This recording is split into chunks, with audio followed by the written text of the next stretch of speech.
What's up, everybody, and welcome to another episode of the It Girls podcast. And if you don't know what this podcast is brought to you by me and my co-host Maddie Berezowitz, who's not here right now. But it's a show that we started a few years ago in college, and we just want to bring to you guys stories of women in business and in athletics, and just some really awesome women that are the It Girls of this world that we live in right now. And so we're super excited to bring those stories to you. But since we've gotten a new production team and kind of gotten our feet on the ground this last year, we've decided that every other week we want to bring to you guys an episode that's either just me or just Maddie or the both of us just talking and kind of talking about what we've learned about, some things that are on our mind, and just getting into some deeper, more vulnerable, parts of ourselves. And so today it's just me. And to be so frank and honest with you guys, I dread doing these because I get really uncomfortable being vulnerable. And when it's just you talking at a camera, you can't just fluff. You kind of have to talk about something. And so we're going to thug it out together. I enjoy doing it. It's just that it's not my favorite thing about this show to do. And so we're going to do it, and you guys are going to like it. But no, I hope you guys had a great Memorial Day weekend.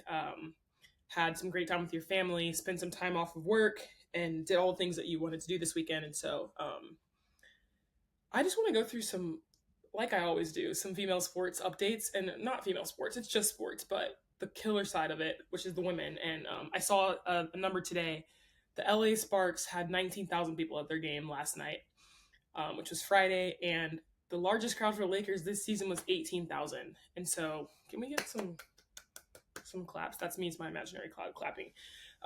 That's incredible. I told my mom that, and she almost shed a tear. She said that's just so special, and it's true. It's so special to see just in the past 6 months what this has come to.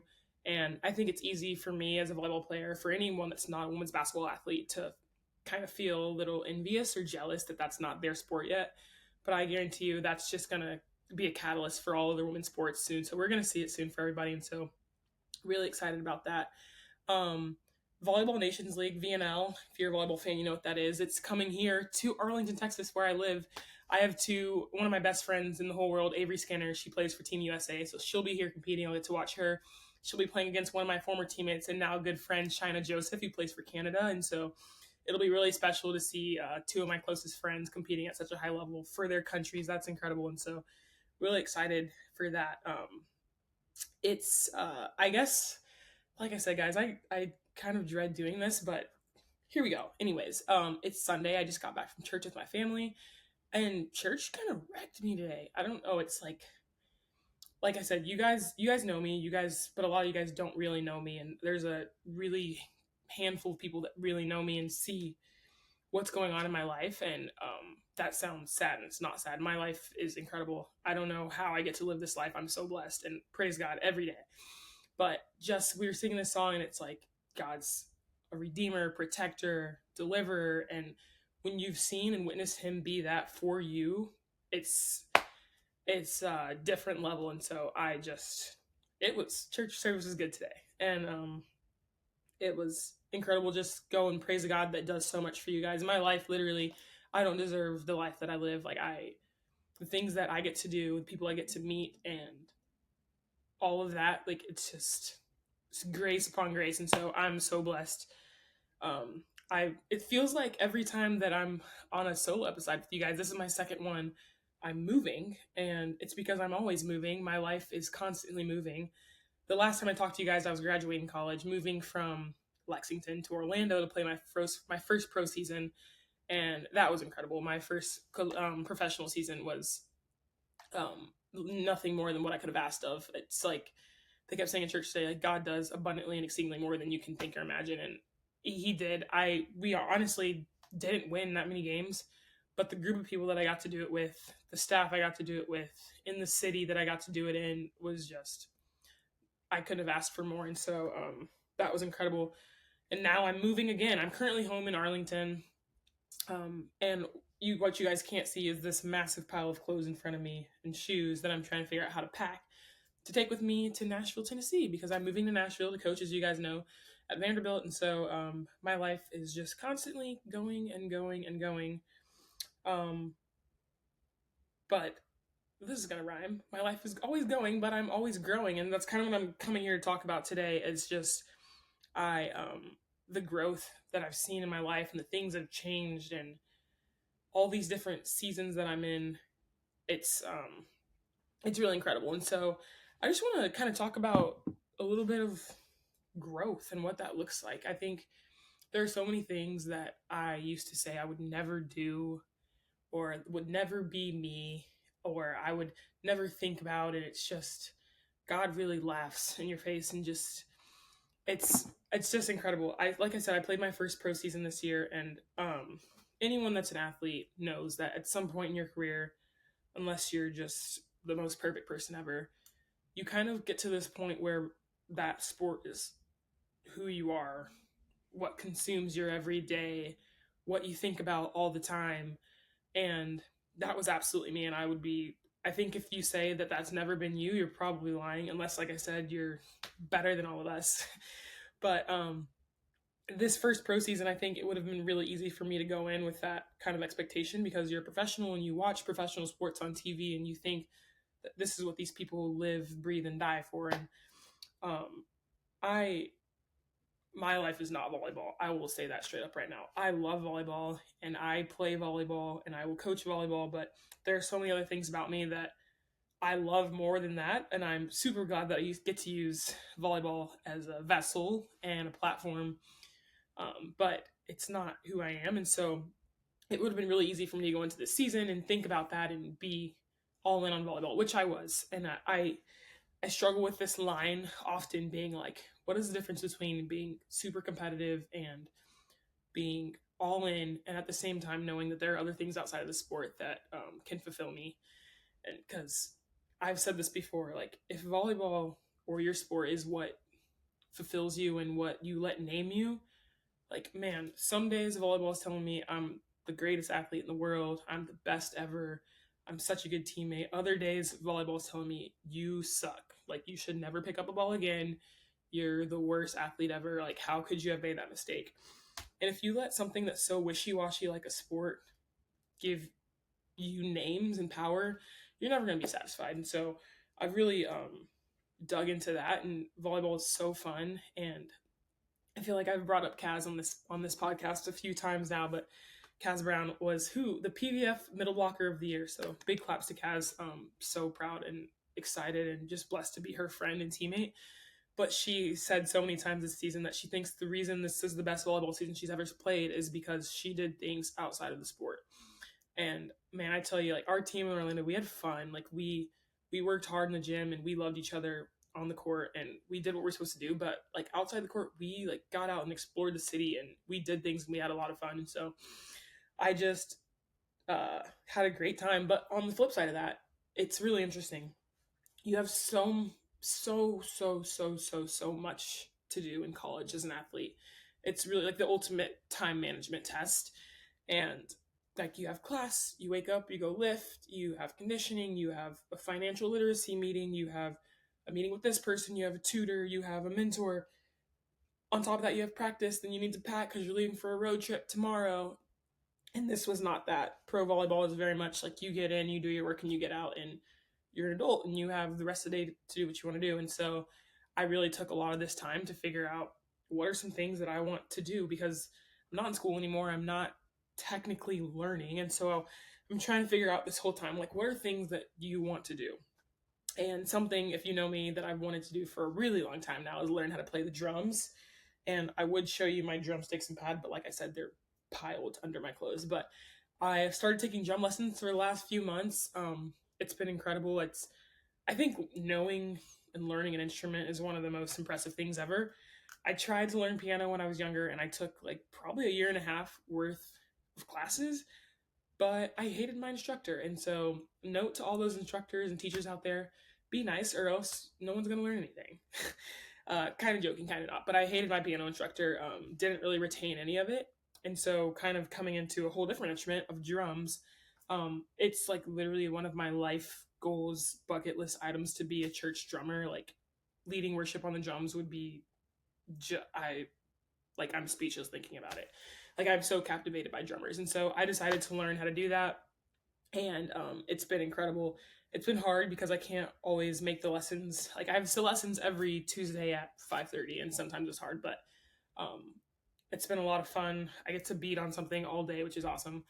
But just figuring out what I like to do that's outside of my sport that is making me excited to do it. And so been doing that. Started to try to learn sign language. Shout out to Michaela White and Autumn. But I'm on this app called ASL Bloom and trying to learn. I think sign language is something that everyone should know. I grew up in Texas, and so obviously I have very, very, very, very, very many Spanish speaking friends, but Spanish is hard. Not to say ASL isn't hard, but Spanish is really hard. So kind of given up on Spanish a little bit. But learning ASL, and I'm going to do this and I'm going to let you guys figure out what it means yourself, but shout out to MK White. She knows what that means. Anyways, started learning sign language, and another thing that me and my brother used to do that I was super passionate about growing up was building Legos. And so over the course of my time in Orlando, I'd have time off, or like we'd have long stretches in between serve and pass and game time. I'd pull out a Lego kit and build some Legos, and it's just things that like are making you use your brain that you really enjoy doing. And so I've built tons of Legos. And lastly, this is so funny, guys. So me and my family, we every weekend, like since I can remember, every time we were at my mom's family's house, my dad's family's house, we would go fishing. Like fishing is just something that we do that I've always loved to do. And we lived on a lake in Orlando, and I was like, well, this is perfect. Like I can go get my tackle box. Like I'll go buy a new fishing rod because I didn't bring one with me to Orlando. So I bought a fishing rod, brought my chair. Like I have live bait, all this stuff. And I go out there one day and I was fishing, and I was sitting out, and there's kind of like this dip, so you can't really see from like the sidewalk up top. And I was fishing, and I saw two of my teammates walking past, and I almost was gonna be like, "Hey guys," like wave to them, and then I thought to myself, like so quick, like they're going to make fun of you, like do not wave to them.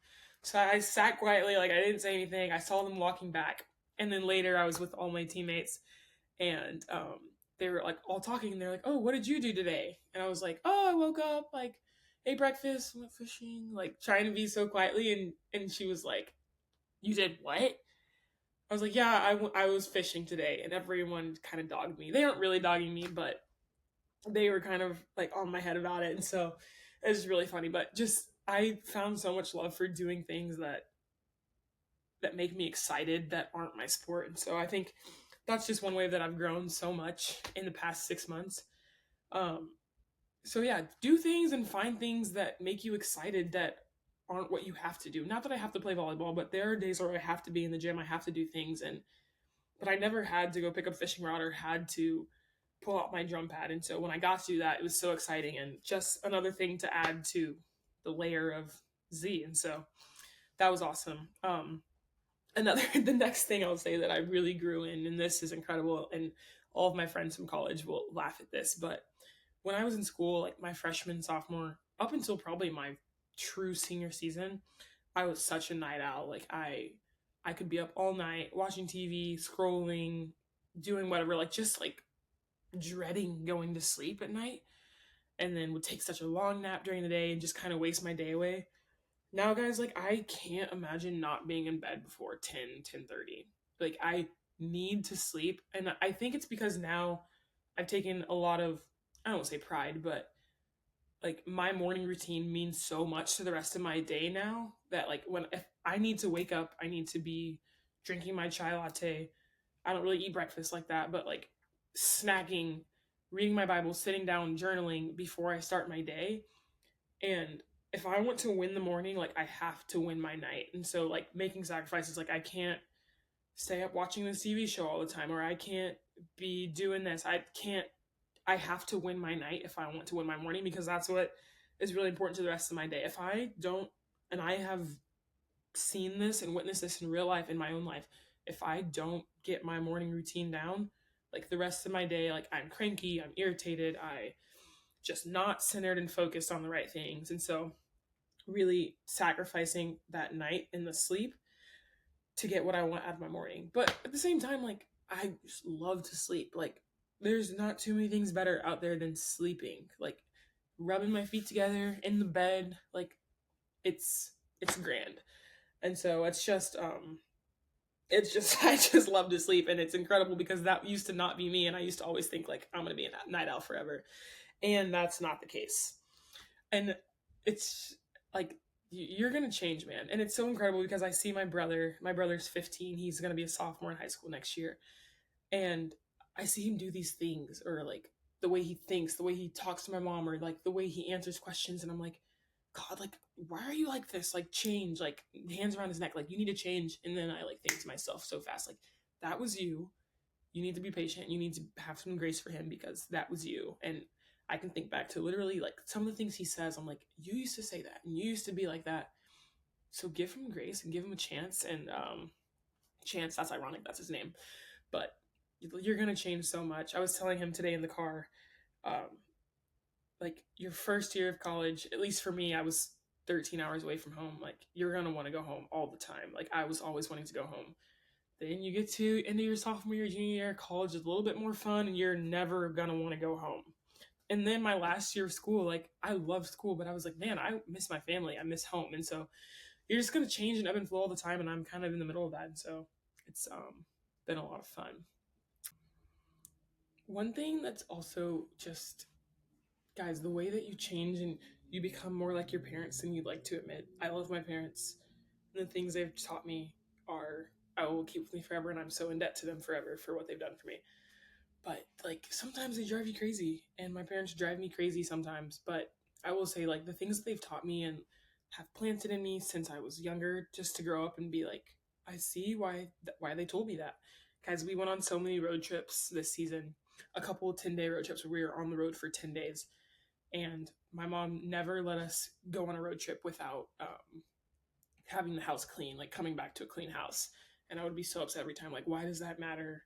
Now that I'm older and I'm coming back to my own home, and I walk into my apartment after a 10-day road trip, there is nothing better than coming home to a clean house. It's just incredible, the things that your parents tell you to do that you'll keep with you and that you will do forever. And so just like I said, you grow. I wake up every morning, and anyone that has ever slept in the same room as me, the same bed as me, knows that I sleep like a maniac. Like when I wake up, my fitted sheet is off, my comforter's turned 180 degrees around, I have pillows on the ground. Like I sleep like a crazy person. And so when I wake up when I was younger, I was like, I'm not making my bed because I'm just gonna make it and it's gonna be awful when I go back to sleep. Like it's gonna be messed up again, and it's gonna be a cycle of me making a messed up bed. And so I didn't do it when I was younger. Now that I've gotten older and I read this book, it's called Make Your Bed. You should read it. I won't explain it, but it's called Make Your Bed. But getting up in the morning and making your bed and just getting a checklist item off the list just like that is such a catalyst for your day. Like it sounds stupid and it sounds silly, and I know I thought the same thing, but waking up and making your bed is just, it's a great start to your day, and I do it every morning. I won't never do it now. And so I say that, and honestly my bed's not made right now. But we were almost this morning, so that's why it's not made. But I just, the way you change and you grow throughout your life, you should document it because it's pretty incredible. And the things you're going to want to teach your children that you're learning right now, you're going to want to keep it written down. And so just blessed and thankful with the best parents. Yeah. One season that I'm in, and I guess it's not a season because it's been my infinite season. Like I've always been single. I think singleness is kind of a topic that people don't like talking about or hearing about, especially when you're in it, because it's just like, it almost feels like a curse. And I'm the first person to say, like,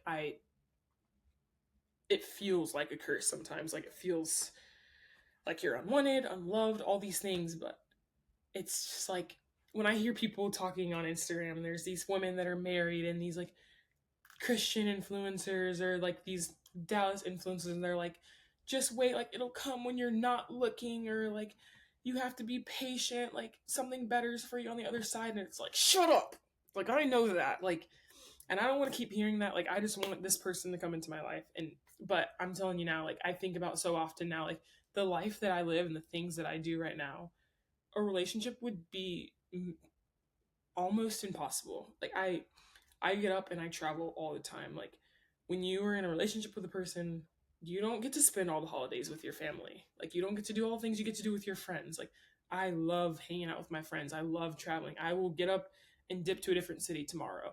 And when there's another person to take into consideration, it's just a whole different level of selflessness and dying to yourself.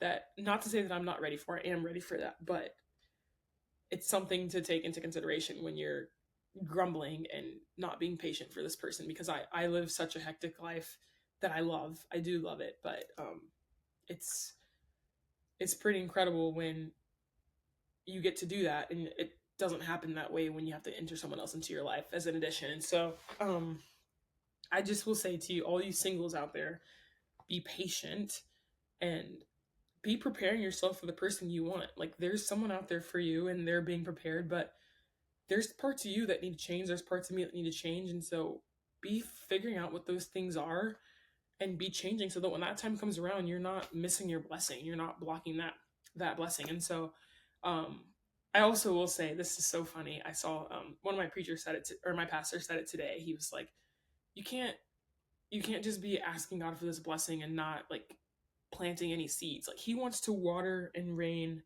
and bring this like seed to life, but you're not planting any. And so I'm saying by that is like, you can't be like not leaving your house, in the house every weekend, and be expecting a man to come into your lap. Like if you like that, like you're going to be having DoorDash drivers as boyfriends, and that's what you like, that's fine. But I'm just saying, like, be planting seeds and be proactive and not so passive. And I'm preaching to myself right now, literally preaching to my choir. But yeah, it's a gift. Singleness is such an opportunity to focus on what matters, which is not relationships matter, but like in this season, there are things about you that you need to be figuring out, things that are more important, like your devotion, whatever that is. This is that time for that. And so I know that sucks to hear. It sucks for me to say, because it's like, I believe it, but it still hurts. But anyways, yeah, guys, I'm so thankful for you guys being on here listening to me. I like feel like I run through this so fast, but guys, the It Girls podcast is going to take off really soon, really soon. And I'm so excited for you guys to be a part of this. We have a really awesome guest coming up, guys. She's one of my best childhood friends. She, I'm giving away hints and spoilers. You'll guys find out real soon, but she just qualified for nationals for track and field up in Eugene, Oregon. And her story is incredible. She's so faithful, has been so patient. When you talk about patience, she's been through the ringer. She's been faithful. She's been patient, and she's been such a servant and follower of God. And so excited for you guys to hear her story. Excited for you guys to see what's coming up for me and for Maddie. Maddie has some really big news for you guys. And so be praying for her, be thinking about her. She has some awesome news. And yeah, I'm just grateful you guys are on this journey with us. Keep tuning in, and it's going to be a lot of fun. So thank you guys. Go It Girls. Yeah, bye.